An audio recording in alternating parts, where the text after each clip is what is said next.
Eu não sei como está sendo o seu domingo, eu não sei como está sendo o seu dia, mas eu espero que você esteja tendo um início de semana maravilhoso. Amém? Hoje nós começamos uma série de mensagens. Quem é que gosta de série? Glória a Deus. Você que não gosta vai ter que aprender a gostar. Eu gosto de pregar em série. E hoje nós começamos uma série de mensagens sobre a fé. E essa série terão 4 mensagens. E hoje nós vamos começar a construir uma base para isso. É um assunto que eu tenho meditado já há algum tempo.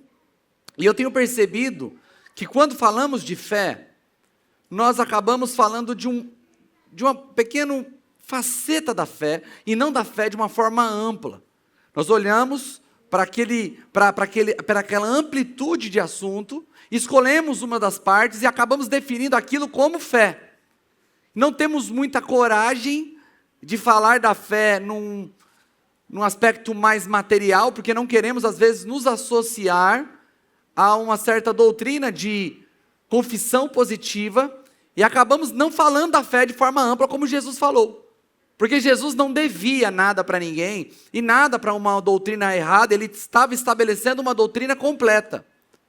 E eu, como pastor e pregador, eu tenho a responsabilidade de transmitir todo o conselho do Senhor.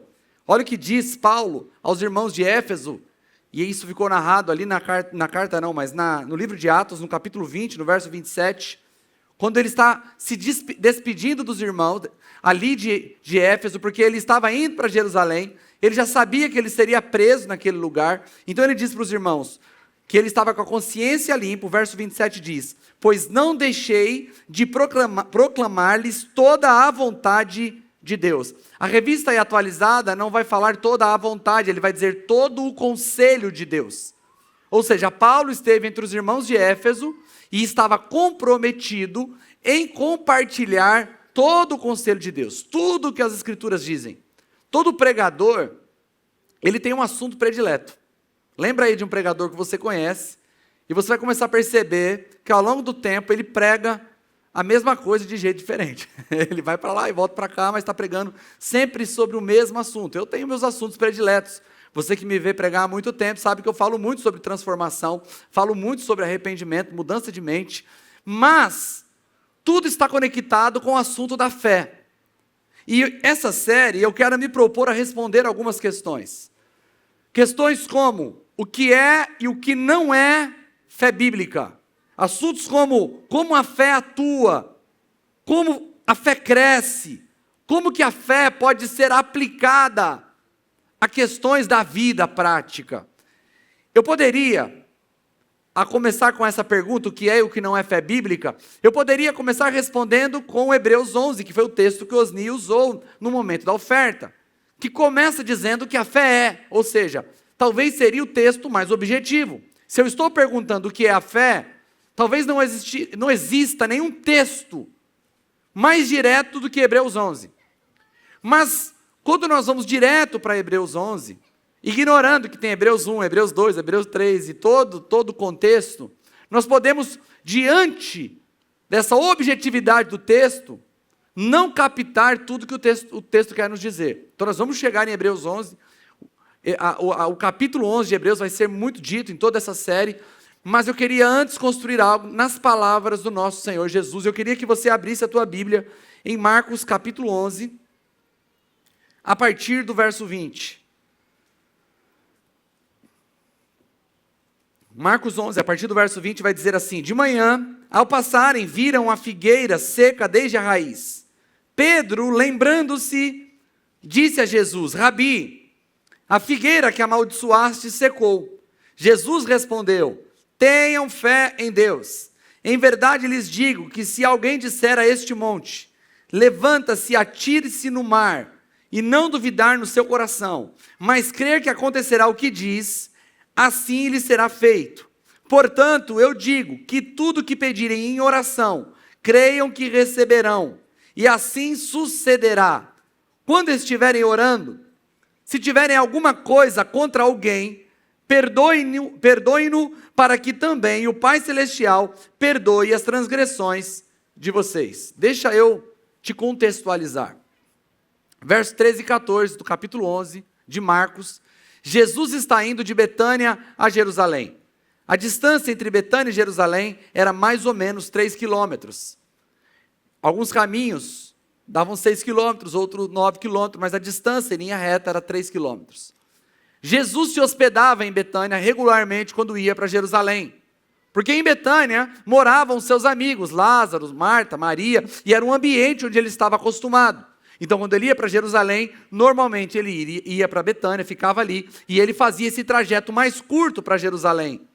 Em um desses trajetos entre Betânia e Jerusalém, Jesus passa por uma figueira. E a Bíblia diz que ele viu folhas na figueira, e foi até ela, a fim de encontrar alguma coisa para comer. Não encontrando nada para comer, Jesus amaldiçoa a figueira, e como nós vimos no texto, ela seca até a raiz. A questão é que a figueira na região de Jerusalém começa a florescer no mês de março. Eles estavam em abril, e ela começa a dar fruto plenamente em junho. Mas em abril, a figueira já dá um botão, que eles vão chamar de taxi, que na verdade é um botão comestível. Então Jesus vai até a figueira a fim de encontrar algum botão para comer. E ele não encontra nada. É um consenso entre os comentaristas que Jesus estava usando a figueira para ensinar a situação de Israel. A situação dos religiosos da época, que apresentavam folhas, mas não apresentavam frutos. Apresentavam a aparência, mas não tinham o fruto em si. Eles não tinham a substância por detrás. E quando Jesus faz isso, Jesus não estava mimado, dizendo, não tem nada para comer, então você vai secar também. Já que eu não posso comer, ninguém come. Nós conhecemos o caráter de Jesus. Eles estavam usando a situação da figueira para dar uma lição para a nação de Israel. Mas ele não dá só uma lição a respeito de ter aparência e não ter fruto. Porque isso ele já vinha dizendo, quando ele chama os fariseus de sepulcro caiado, dizendo que eles eram bonitos por fora, mas eles eram podres por dentro. Jesus usa muitas figuras de linguagem para falar sobre isso, mas no meio desse ensinamento, Jesus começa a falar sobre a fé. E ele apresenta algumas sentenças nesse texto. Ele vai falar, por exemplo, que nós deveríamos ter fé em Deus.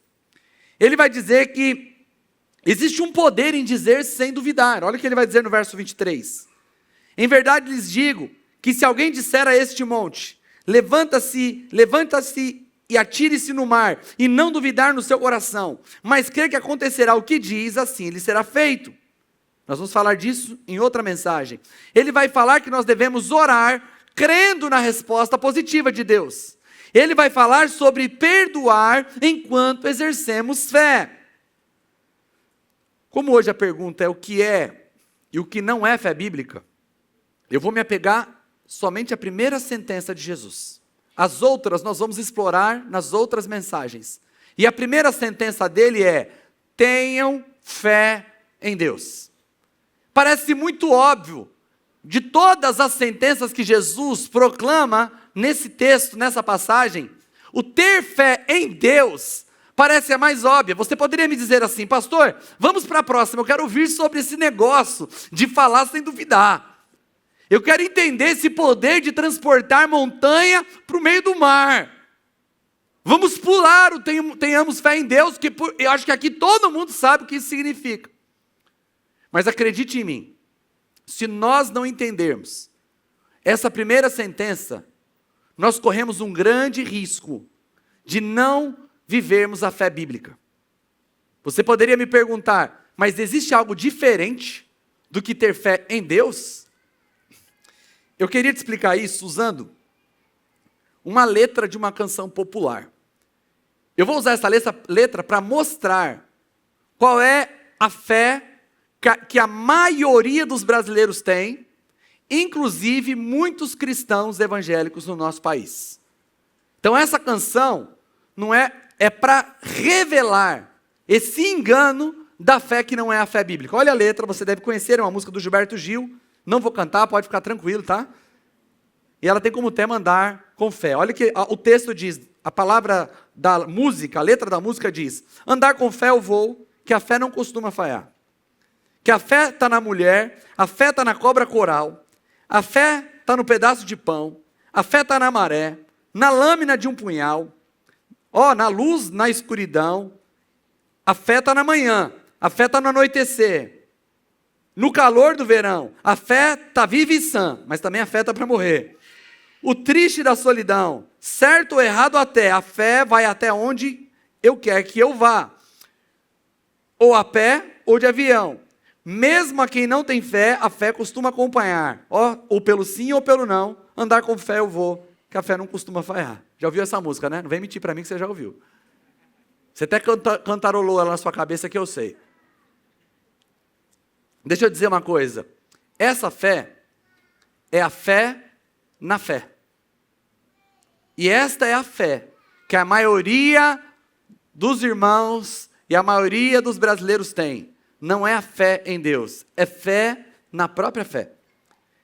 É aquele tipo de linguagem que diz, você não pode duvidar, a fé é poderosa, a fé ela pode alcançar muitas coisas, você precisa ter fé, você precisa acreditar. Nós vemos essa linguagem invadindo os púlpitos, invadindo as casas e virando, nós já não sabemos se estamos ouvindo a palavra de Deus ou se estamos ouvindo uma palavra motivacional, mas está dizendo, tenha fé, tenha uma atitude positiva. Mas não está firmada em um garantidor. A fé na fé, o garantidor é a própria fé. Mas a fé bíblica não é ter fé na atitude positiva. A fé bíblica é ter fé em um Deus que é poderoso e que é generoso. Essa fé na fé é aquela fé onde nós nos apegamos ao benefício de sermos positivos. Irmão, você concorda comigo? Que ser positivo é mais inteligente do que ser negativo? Uma pessoa positiva é bom estar perto dela, não é verdade? A pessoa está sempre acima, sempre acreditando que vai dar certo. Você que é empresário, tem um colaborador que chega de manhã e fala, vamos lá, vamos dar tudo certo. Não é muito melhor do que aquele que te diz, pelo jeito que eu estou vendo aí, vai dar tudo errado. Tem gente, irmão, que ele vive assim, num estado de espanto. Esses dias eu estava vendo uma entrevista daquele apresentador, Thiago Leifert, e ele falou uma coisa muito inteligente. Ele diz, eu era uma pessoa extremamente negativa. Porque eu acreditava que se eu fosse negativo, eu me prepararia melhor para o dia mau. Então, se eu ficar pensando, vai dar tudo errado, vai dar tudo errado, vai dar tudo errado, e quando dá tudo errado, eu estava pronto. Só que aí ele falou, minha filha nasceu com um câncer raro nos olhos. E eu percebi que ter sido negativo não me preparou. Eu sofri do mesmo jeito, então eu mudei. Eu me tornei alguém positivo. Porque mesmo que depois de muito tempo, alguma coisa aconteça, pelo menos nesse período, eu não perdi minha vida, preocupado e angustiado. Ser positivo é inteligente, mas não é a fé bíblica. Ser positivo é uma boa atitude, mas não é fé bíblica. Porque a fé bíblica não está ancorada na nossa linguagem, no nosso posicionamento. A fé bíblica está ancorada em conhecer a Deus, o seu poder e saber que Ele deseja nos abençoar. É mais ou menos assim, duas pessoas vão pegar um avião, uma pensa assim, eu confio nesse piloto, eu confio nessa aeronave, ela é segura, o trajeto é bom, eu estou tranquilo. Ele entra no avião tranquilamente. Já o outro, ele entra na escada pensando que o avião vai cair. Só naquela semana ele pareceu do nada para ele no Instagram, 3 aviões caindo. Quem aqui tem medo de andar de avião, irmãos? Senta no avião, já começa a tremer, senta no avião, já começa a pensar, o que eu vou fazer se cair? Como se tivesse alguma coisa para fazer, né? Não, acho que eu vou fazer alguma coisa, não tem que fazer. Tem gente que entra no avião já confessando os pecados para Deus já. Porque vai que cai. Pelo menos está tudo resolvido. Aí o avião chega do outro lado. Duvidar não impediu que o avião chegasse do outro lado, como não foi a confiança do outro que também fez chegar. Eles chegaram do outro lado por conta da estrutura da aeronave e da capacidade técnica do piloto e da tripulação. A fé em Deus não está amparada na nossa atitude. Para de falar isso, dá 3 tapinhas aí, porque você falou um negócio aí, vai que dá tudo errado. Porque essa pessoa, ela está acreditando que é o posicionamento dela, a atitude dela, que está fazendo com que a vida dela seja melhor. Eu acredito que até certo ponto a vida da pessoa positiva é melhor. Mas quando ela começa a acreditar tudo ao posicionamento dela, ela está voltando ao grande erro de pôr fé na fé, não fé em Deus. E quem tem fé na fé, pouco importa qual Deus está por detrás da fé. Pouco importa. Ele fica migrando. Horóscopo e caixinha de promessa é a mesma coisa. Está tudo igual. Bíblia e qualquer outra coisa, tudo igual. Ser cheio do Espírito Santo e beber o chá do Santo Daime, está tudo igual. Pouco importa, porque a minha fé não está amparada em alguém. A minha fé está amparada na minha atitude de crer. E eu me torno, Senhor, é por isso que nós temos visto tanta bizarrice a respeito da fé. Porque a pessoa está dizendo e falando de um jeito que parece que ela é Deus de Deus, Senhor de Deus. Nós vamos falar sobre muitas coisas interessantes nessa série. Como Deus pode nos levar a outro nível de realização em todas as áreas de nossas vidas, se tivermos fé nele. Por isso nós nem podemos continuar, se nós não colocarmos a nossa vida, a nossa confiança em Deus e em seu caráter. Nesse sentido, já começamos a poder ler Hebreus 11:1 com uma clareza maior. Hebreus 11:1 vai dizer o seguinte: ora, a fé é a confissão daquilo que esperamos e a certeza das coisas que não vemos. No verso 6 de Hebreus 11 também, o escritor aos Hebreus vai dizer: sem fé é impossível agradar a Deus, pois quem dele se aproxima precisa crer que ele existe e que recompensa aqueles que o buscam. Irmãos, a fé é a certeza de coisas que nós não vemos. Esperamos coisas que nós não vemos. Quem aqui crê que é filho de Deus? Levante as mãos. Agora deixa eu te fazer uma pergunta. Quando você entregou sua vida para Jesus? No seu caso, no meu não aconteceu, mas pode ser, eu queria saber se no seu caso aconteceu. Um anjo bateu lá na tua porta com uma pranchetinha dizendo: vem aqui para você assinar aqui esse protocolo. Ontem você entregou a vida para Jesus, agora você é filho de Deus, só assina aqui para mim. Vim trazer sua carteirinha de membro do céu. A partir de amanhã você tem desconto no cinema, tá? Na sua casa aconteceu isso? O anjo bateu lá na tua porta? Você recebeu um protocolo via SMS dizendo: bem-vindo ao reino. Remetente, céu, você recebeu isso? Eu não. O apóstolo Paulo diz em Romanos 8 que o Espírito testifica ao nosso espírito que somos filhos de Deus. O Espírito de Deus se comunica com o nosso espírito, não passa pela nossa mente, não passa pelo nosso intelecto, mas nós começamos a saber: eu sou filho de Deus. Como é que você sabe? Não sei. Eu só sei que eu sei. Como eu sei, eu também não sei. O Espírito Santo falou para o meu espírito que eu sou filho de Deus, e essa certeza invadiu o meu coração, e hoje eu estou aqui num domingo, que eu podia estar num cinema, podia estar em qualquer outro lugar, eu estou sentado, ouvindo uma palavra, crendo que sou filho de Deus, porque eu tenho uma convicção que não se pode explicar. Mas essa fé que me faz crer no invisível, que faz crer na eternidade, mesmo que ninguém tenha mandado uma foto do céu para você.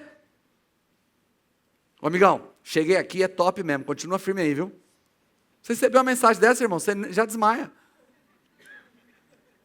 Amigão, assim, lá do selfie, do lado de Paulo.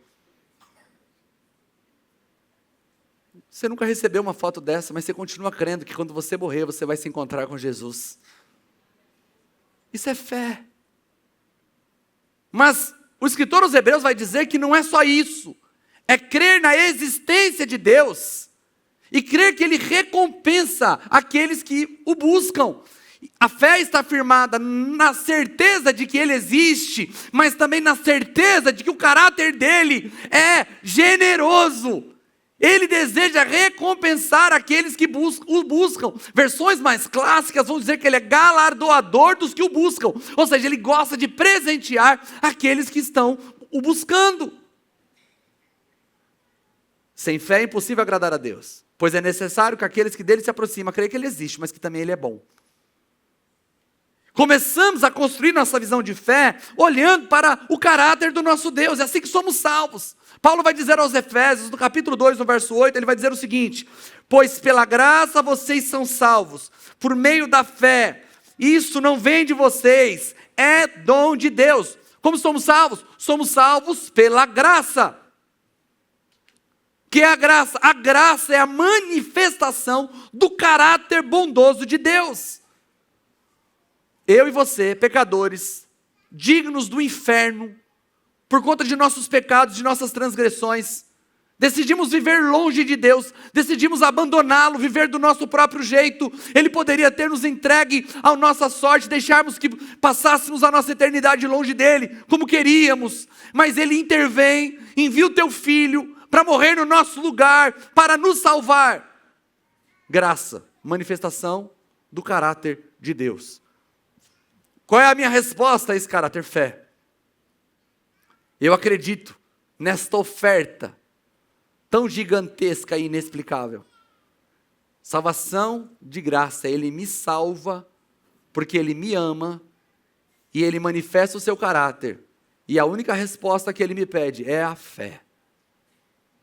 A fé é a manifestação do caráter, a graça é a manifestação do caráter, a fé é a nossa resposta diante do caráter bondoso. Ou seja, nós não podemos falar sobre fé, se nós não conhecermos a Deus, e se não tivermos plena convicção de seu caráter bondoso. Jó, no capítulo 13, no verso 13 de Jó, ele vai dizer: aquietem-se e deixem-me falar, e aconteça comigo o que acontecer. Por que me ponho em perigo e tomo a minha vida nas minhas mãos? E olha o que ele vai dizer: embora ele me mate, ainda assim esperarei nele. Certo é que defenderei os meus caminhos diante dele. Jó perdeu todos os seus filhos, todos os seus animais, perdeu a saúde, entrou num processo de confusão mental, porque ele olhava para a vida dele, e o conceito de todo mundo dele, da época, é que essas coisas vinham sobre pessoas que não tinham cometido erro grave. E ele olha para a vida dele em uma análise e fala: pô, eu não cometi nada para estar passando por isso. Ele faz um raio-x na vida dele, e ele não consegue encontrar um motivo plausível para que ele tivesse entrado em tão grande desgraça. De repente os amigos dele se aproximam dele e tentam convencê-lo que sim, ele fez algo para merecer aquilo, porque Deus é bom e Deus não estaria fazendo aquilo com ele, permitindo aquilo acontecer com ele, se ele não tivesse cometido um erro grave. E eles ficam nesse litígio e Deus calado. Um diz: você errou, é impossível que você esteja passando por isso e você não tenha errado. Ele diz: não, eu quero que vocês me provem que eu errei. E aquela briga, aquela discussão, os amigos, ao invés de acolherem, ao invés de apoiarem, eles começam a acusar, e Jó, ao invés de se calar, começa a se defender. Mas diante dessa confusão, Jó diz assim: ainda que ele me mate, eu esperarei nele. Não importa a circunstância, não importa o tamanho da minha dor, não importa o tamanho da minha dificuldade, eu esperarei nele. A fé de Jó estava ancorada no caráter de Deus. E que caráter é esse? Olha o que Tiago vai dizer no capítulo 1, a partir do verso 16. Meus amados irmãos, não se enganem, toda boa dádiva e todo dom perfeito vem do alto e descem do Pai das luzes, que não muda como sombras inconstantes. Por sua decisão, ele gerou pela palavra da verdade, a fim de sermos como os primeiros frutos de tudo que ele criou. O que Tiago está dizendo? Que o Senhor não muda como sombras inconstantes. Você já conheceu alguma pessoa inconstante aqui, irmão? Você encontra com ela um dia, ela está feliz, mas depois que você encontra, ela nem de bom dia te dá. Você fica com dúvida com qual personalidade dessa pessoa você vai se encontrar. Eu tinha um amigo na infância, que ele era o cara mais legal do mundo e ao mesmo tempo o cara mais chato do mundo. Ele era o cara simpático, brincalhão. Você encontrava ele pela rua, ele saía do outro lado da rua para te abraçar e chamar você para fazer alguma coisa junto. Aí passava no outro dia, estava no mesmo lado da calçada, ele passava e nem olhava na cara da gente. Aí chegava na segunda-feira na escola, ele vinha lá na mesa, na minha carteira, dizer: e aí, Mateus, tudo bem? E eu nervoso, porque ele tinha me desprezado no dia antes. Aí eu falava: aqui, cara, você é louco? Ô, Mateus, deixa de besteira, vem aqui, me dá um abraço. O cara legal estava ali de novo. Eu estava com raiva só do outro, daquele ali não tinha como ficar com raiva. Ele era inconstante, hoje ele era bom, no outro dia ele não era tão bom assim. Talvez você seja, se você não conhece ninguém, talvez seja você a pessoa, né? Você acorda de manhã feliz da vida e no outro dia parece que o mundo acabou na noite anterior. Deixa eu dizer uma coisa para você. Tiago está dizendo que Deus não é assim. Deus é bom o tempo todo. Deus não tem nenhum tipo de inconstância. Talvez você esteja achando que Ele é inconstante, porque o que você está analisando não é Deus, mas o que você está analisando é sua perspectiva. Tem dias que está tudo nublado, o céu está preto, você não está vendo o sol, mas não quer dizer que o sol parou de brilhar. A única coisa que aconteceu é que existe uma nova perspectiva, existe algo entre você e o sol, mas o sol continua brilhando em todo o seu esplendor. Talvez você esteja em um lugar de sombra e você não consiga ver o sol, mas o sol continua brilhando do mesmo jeito, na mesma temperatura. Isso é a mesma verdade sobre Deus. Às vezes as circunstâncias estão impedindo que vejamos a glória e a bondade de Deus, mas Ele continua bom do mesmo jeito como sempre. E nós precisamos confiar nisso. Nós precisamos descansar nesse caráter imutável de Deus. Mas talvez você esteja passando por dias de dificuldade. Talvez os acontecimentos na sua casa tenham feito você duvidar do caráter de Deus. Talvez a forma que você tenha analisado a vida tenha feito você olhar para Deus com um olhar de desconfiança. Não sei você, mas às vezes eu sinto que Deus está me mimando, está fazendo coisas para mim, eu pensei, as coisas acontecem. Quem já se sentiu mimado por Deus? Levante a mão assim. Tem gente que se sente mimado, mas tem gente que é o outro filho. Fala, aquele ali é mimado, eu não. Para ele as coisas acontecem no tempo que ele pede, mas para mim parece que eu peço A, Deus dá C. Parece que quando eu estou empolgado, Deus vem e diz não. Parece que Deus aumenta o tempo da minha dor. E o problema é que as pessoas não têm coragem de verbalizar o descontentamento delas com Deus. Como dizer que você está magoado com Deus? Para que você vai dizer isso? Sabe quando tem uma pessoa que é muito bacana, muito legal, e ela pisa na bola com você? E você não sabe nem com quem falar sobre isso, porque a pessoa é tão bacana, todo mundo gosta dela, o errado é você mesmo. É mais ou menos quando a gente vai pensar em Deus. Como que eu posso pensar que Deus fez mal para mim? Como eu posso deixar? A gente se sente culpado só de pensar isso.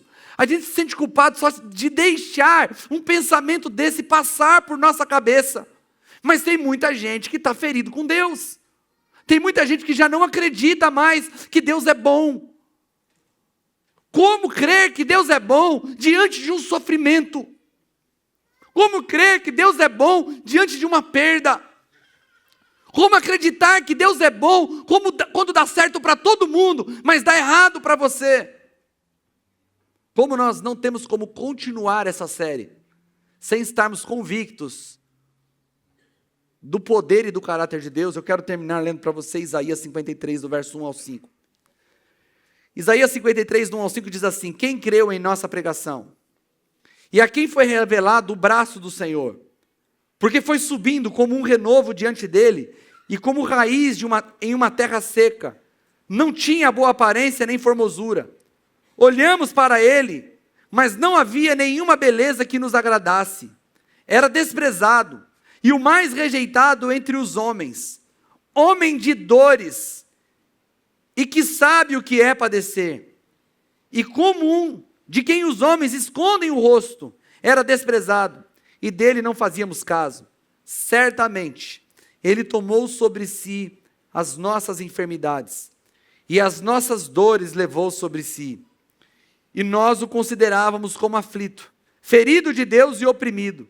Mas ele foi transpassado por causa das nossas transgressões, e esmagado por causa das nossas iniquidades.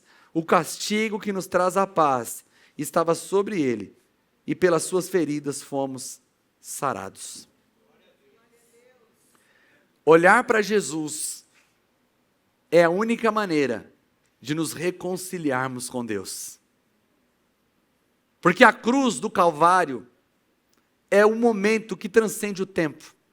João vai dizer que o Cordeiro foi morto antes da fundação do mundo. Nós aprendemos que quando pecamos e rejeitamos o Senhor, nós expomos o Senhor à vergonha e o crucificamos outra vez, mostrando que a cruz ela transpassa o tempo.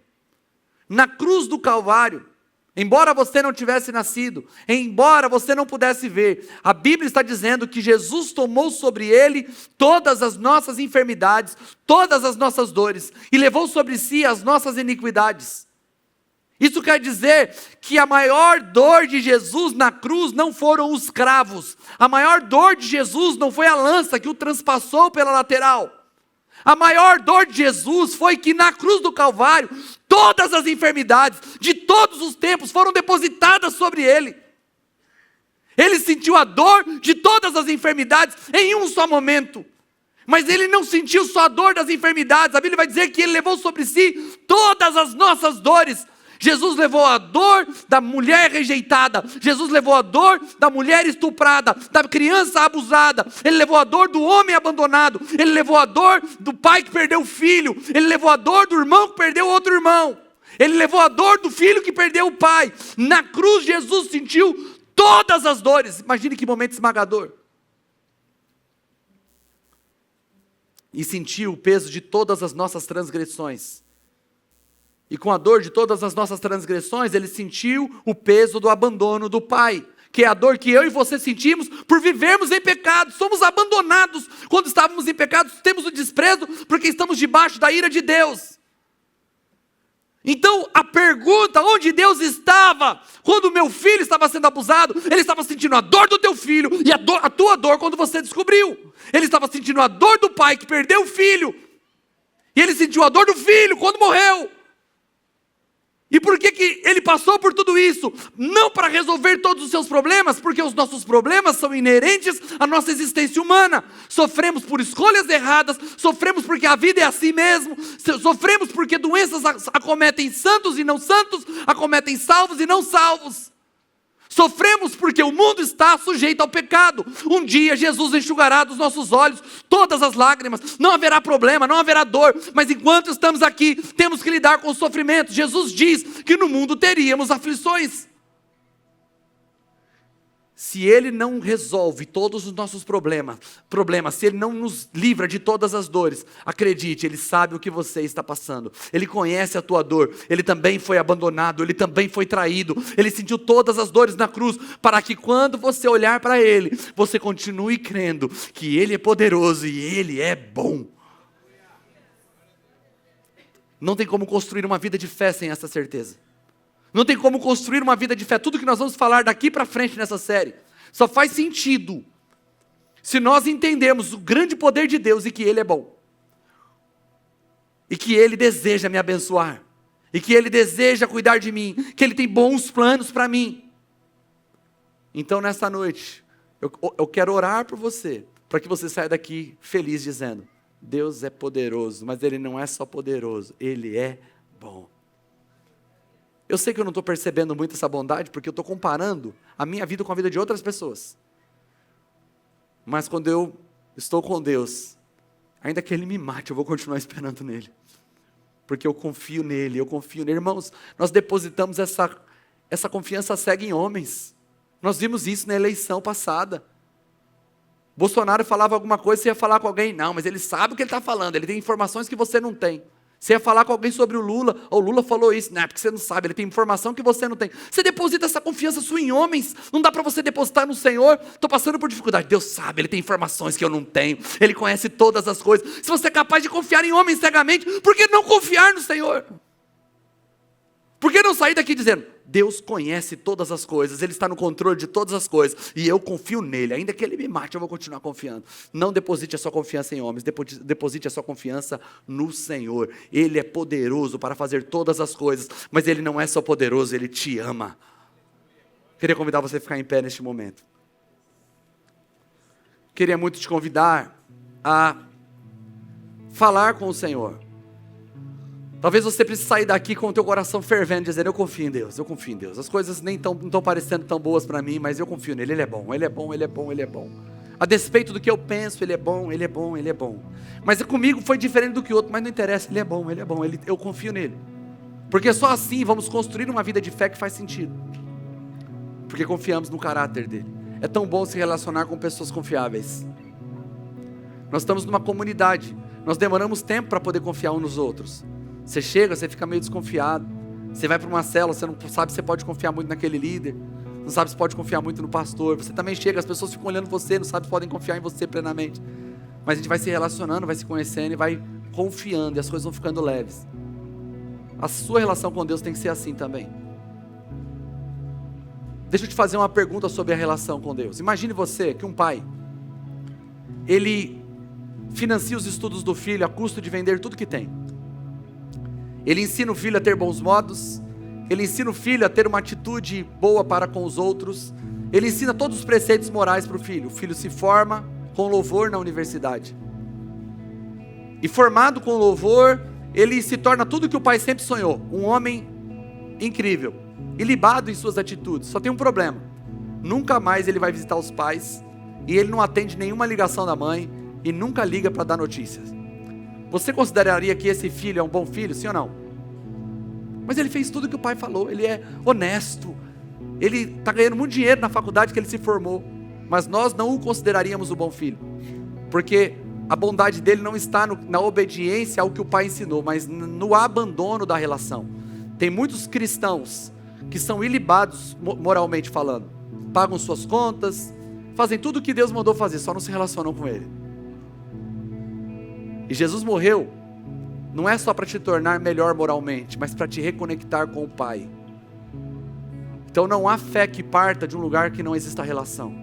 Hoje você precisa dizer: Senhor, eu sei que eu preciso melhorar em muitas áreas, mas que seja a partir do momento onde nós dois estejamos alinhados. Eu quero ter a plena convicção de que o Senhor me ama. Se você não tem essa convicção, eu quero muito que você peça isso ao Senhor, dizendo: Senhor, eu quero me sentir amado outra vez. Mas não, Senhor, de uma forma circunstancial, mas eu quero que essa certeza invada o meu coração de uma vez por todas, para que eu não fique mais oscilando na minha relação contigo. Você precisa sair daqui confiando plenamente no Senhor. Só então você aprenderá a usar a fé bíblica. Eu quero que você feche seus olhos nesse momento. Enquanto os irmãos cantam, eu queria muito te encorajar a responder essa palavra. Talvez você precise hoje só agradecer, dizer: Senhor, obrigado, porque eu me sinto tão amado por Ti. Eu já passei por circunstâncias que provaram o meu amor e a minha fé, mas eu continuei crendo em Ti. Eu quero te louvar, porque eu não fui capaz de fazer isso sozinho, foi o Senhor que me abençoou para isso. Mas se você não está vivendo esse tempo, se o seu tempo é o contrário, você está se sentindo cheio de dor, eu quero te convidar a pedir ao Senhor que Ele venha te ajudar a vencer essa fase, para que você volte a ver o sol brilhar.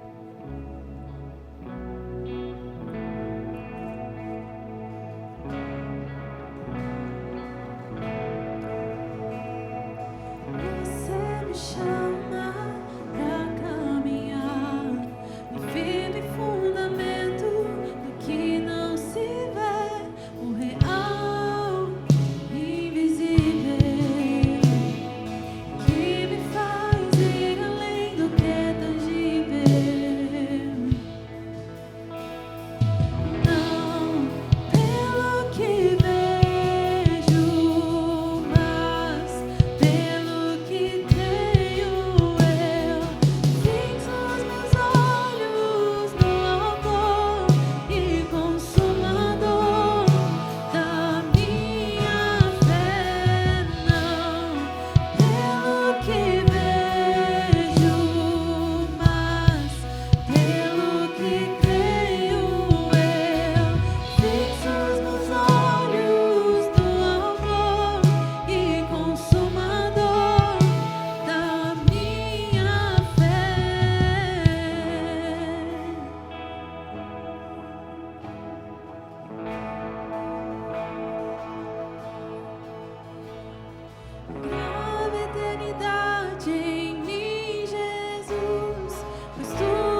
Senhor, nós queremos nessa noite que o Senhor nos ajude a te olhar como Tu és. Senhor, as circunstâncias são poderosas, elas nos machucam, elas nos desconcentram. As circunstâncias têm o poder, Senhor, de nos colocar numa posição desfavorável. Não só circunstâncias externas, Senhor. Tem pessoas que estão vivendo dias de depressão, onde interiormente elas são incapazes de olhar positivamente para Ti e crer que o Senhor é bom. Mas não há nada, nenhuma circunstância, Senhor, que possa estar diante de Ti. Entre nós, o Senhor tem poder para demover qualquer circunstância, seja o mar, seja a montanha, Senhor, o Senhor tem poder de remover tudo isso, para que possamos ter uma relação restaurada contigo. Pai, a Tua palavra diz que o Senhor é bom, a Tua palavra diz que as Tuas misericórdias, Senhor, não têm fim, elas se renovam todas as manhãs, e é a causa de nós não sermos consumidos. O Senhor fez um plano para nos resgatar e nos salvar. E esse plano incluiu a morte do Seu Filho. Nós Te pedimos que nesta noite o nosso coração seja reestruturado diante de Ti, Senhor. Que todas as mentiras de Satanás, todos os sofismas que se levantam, que revelam a nós um Deus diferente do Deus que Tu és, que todas essas projeções das circunstâncias sejam quebradas, e que nós possamos olhar para Ti, Senhor, e que o nosso coração seja restaurado, que a nossa convicção seja restaurada, Senhor. Pessoas que tiveram que lidar com a rejeição dentro de casa, se sentiram rejeitados por seus pais, depois foram rejeitados por cônjuges, Senhor. Filhos que foram rejeitados por irmãos, e a rejeição é uma constante, Senhor, e o inimigo tem convencido que elas também foram rejeitadas por Ti. Pai, se é ruim ser rejeitado por um pai, quanto mais se sentir rejeitado por Deus. Pai, traz clareza de que não foi o Senhor que a rejeitou, simplesmente isso é fruto, Senhor Jesus, da visão circunstancial dela, para que ela saia daqui dizendo: o Senhor me ama, Ele nunca me rejeitou, Ele está preocupado comigo, Ele se importa, Ele falou comigo essa noite. Senhor, que essas verdades invadam os nossos corações, e que possamos sair daqui dizendo: eu confio em Deus, eu confio em Deus. Pai, que essa seja a máxima nos nossos corações essa noite, depois de ouvirmos a Tua palavra. Em nome de Jesus. Amém e amém. Se você recebe essa palavra, eu queria te convidar a dar a sua melhor salva de palmas ao Senhor. Em meio à sua salva de palmas, palavras que engrandeçam o nome dEle, que rendam glória, que rendam graças a Ele, porque Ele é digno de todo louvor, digno de toda honra e digno de toda glória. Nós Te adoramos, Senhor. Nós Te adoramos, Senhor. Nós Te adoramos, Senhor. Nós cremos na Tua bondade. Nós cremos no Teu poder. Aleluia. Aleluia. Glória a Deus. Queridos, antes de nós encerrarmos essa reunião, eu queria convidar os líderes a vir aqui à frente. Nós queremos terminar essa reunião orando por você. Talvez você veio aqui hoje e você deseja muito entregar a sua vida ao Senhor Jesus, dizendo: eu quero esse Jesus, eu quero entregar minha vida a Ele. Talvez você se afastou dos caminhos do Senhor e você também quer se reconciliar com Ele. Ou não, você veio aqui hoje dizendo: estou cheio de dúvida no meu coração. Talvez sua dor seja tão grande, você nunca teve coragem de verbalizar o quão ofendido com Deus você estava. Davi vai dizer assim: eu criei, por isso falei, estou completamente arruinado. Quero dizer que nós estamos aqui para ouvir a sua voz, para orar com você.